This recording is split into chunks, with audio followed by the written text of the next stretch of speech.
Okay, so let's look at the first of the criteria used to mark your final presentations. This will be criteria 6, and it's looking at how effectively and appropriately you've presented final presentations that meet the needs as outlined in the written design brief.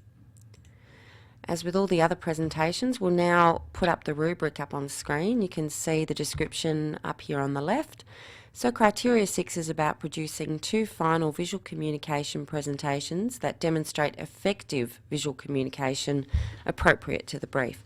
So I've highlighted the keywords there of effective and appropriate. And as with the other presentations, you can see that it's marked out of 10. We go from very low on the left up to very high on the right. And what we'll do again is we'll look at this very high section and the performance descriptors and break them down a little bit further so you can see how you're being assessed. Now bear with me because the next slide I'm going to be talking a fair bit. So the first performance descriptor is about the production of 2 highly effective final visual communication presentations that specifically address the characteristics, purposes, intended context, constraints and expectations of the audiences as outlined in the brief. So for this criteria, I'm really concerned with how specifically you've addressed these. That is the purpose, the context, the constraints, the expectations, and audience aesthetics that you've written in your design brief. So when I assess your work, your 2 final presentations for this criteria, I'll actually have your design brief out next to the final pieces as I assess it. I'll reread it and check what you've described that you'll produce, and I'll keep going back and referring to the design brief, which is something you should have been doing throughout your design process anyway, so it's not going to be unfamiliar for you. So breaking that down even further, if you've not addressed the constraints, which would be things you said you must include in the final, such as a particular colour scheme or a typeface style, then you'll lose marks here. If you were specific about the type of drawing that your client needed, such as a perspective drawing, and then your final piece is actually an isometric, then you'll lose marks here as well because you haven't produced what you said you would. If you said your client needed a poster, which will be viewed by the audience on a large billboard, which would be an example of the context, and you produce a poster which has lots of written content in small typography that would be difficult to read at a great distance, then this would be an example of you not specifically addressing the characteristics of the context. Looking at purposes, if you said your final piece is an advertisement, and your solution doesn't effectively show the product or have an engaging hook, that is a clever line of caption to draw you into the advertisement, then you'll lose marks here as well. If you've not designed an appropriate solution for the expectations of the client, they may have requested a certain style to be adopted, such as grunge or art deco, then you'll also lose marks here. And finally, if your audience is not clearly targeted, perhaps your colour scheme or typographic style is not appropriate, then you'll lose marks here as well. Obviously, it's the thoroughness of your design process which actually leads you to address the needs of your client in a really thorough way. So a lot of these issues should have been attended to throughout your design process, throughout the development and the refinement. Now let's look at the second performance descriptor, which is really about your solutions and the design part of your presentation and how you've chosen to present the design. Some of you are designing a product, such as Katya, who is designing a lamp, and she's chosen her presentation format to be a to scale moulded model of the actual lamp. Now this is a highly appropriate way to present her lamp design to her client.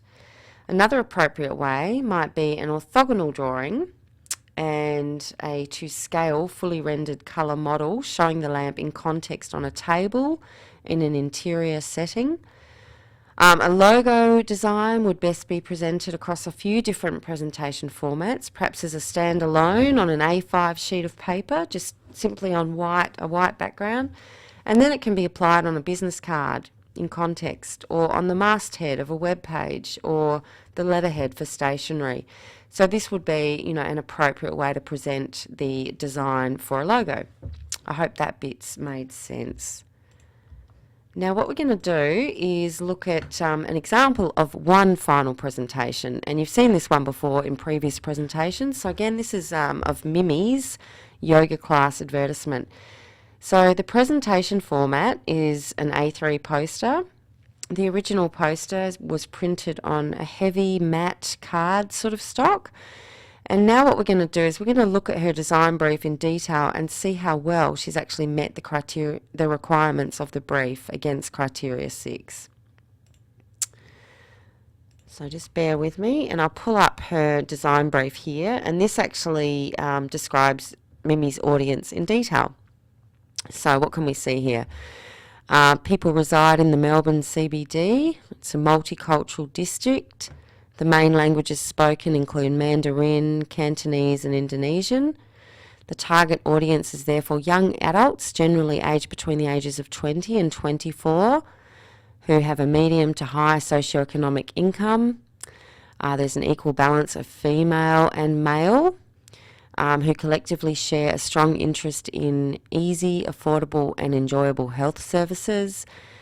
Most are generally conscious of their health, fitness levels and self-image. Thus, the desire to be able to more easily incorporate healthy eating and fitness into their busy routines and schedules is highly regarded. The vast majority of the audience live outside the municipality, and there is a great level of diversity in cultures and languages. Niche markets can also include university students, corporate workers and metropolitan visitors. So let's look at the final pieces again. And do you think these final presentations meet the needs of the audience? So again, they're young adults, both male and female. They're into fitness, interested in their appearance, interested in health. They come from or speak varying languages. They can be uni students, tourists and corporate workers. So what do you think of Mimi's final presentation? Do you think that her solution targets this audience? Now let's look at the second, and cultural diversity, forgot that part. Now let's look at the expectations and constraints and context. Now these were described clearly in Mimi's design brief. She talks about how the client wanted the poster to really be different and show that yoga wasn't boring or touchy-feely, or it won't challenge your strength, and that it didn't necessitate the wearing of tight and stretchy Lululemon yoga pants. They want to emphasize that the program involves contemporary yoga without the cultural practices. So that would be the link to, India and Buddhist practice. And obviously, looking down here in the second part, Mimi stated that the designs have to be presented across two-dimensional posters, and they must promote the yoga program. The posters needed to be displayed in shop windows along the walls of both cafe area and studio. The posters must reflect the same theme and include the business logo. It must inform the audience in legible font to refer to the counter for more details of the program. The final scale of each poster is to be no smaller than A3. For final presentation format, we suggest a scaled version of the posters presented individually on separate foam core boards or collectively onto one board. So as you'll see, this is a really clear description of the expectations, constraints and context. So let's have a look at the poster again and pull out some of those expectations, constraints and contexts. So obviously the client needed the posters to challenge the stereotypes of yoga being boring and touchy-feely. The poster needed to include the logo, which we can see here up the top. It's a bit faint, but you can see it. And the image, just going back to that challenging the stereotypes, what do you think of the image she's got here? Do you think that that challenges those stereotypes? Needed to be legible font. Yes, I would say she's achieved that because she's used a sans serif font and it's very clear and easy to read. It's almost a bubble style of writing. The posters need to be displayed in shop windows, and I think her final pieces definitely look like posters that would be appropriate in shop windows. And it could be no smaller than A3, which it's hard to tell on this digital presentation, but the final presentations were A3 size. And she was required to present them individually or collectively on one board, and that's what she did. She presented them individually, but she also took photos of them, and this is the photo she used in her pitch, and you can see that they're presented side by side. So that's it. That's criteria 6, which, a reminder again, is about how effectively your 2 final visual communication presentations meet the needs listed in the brief.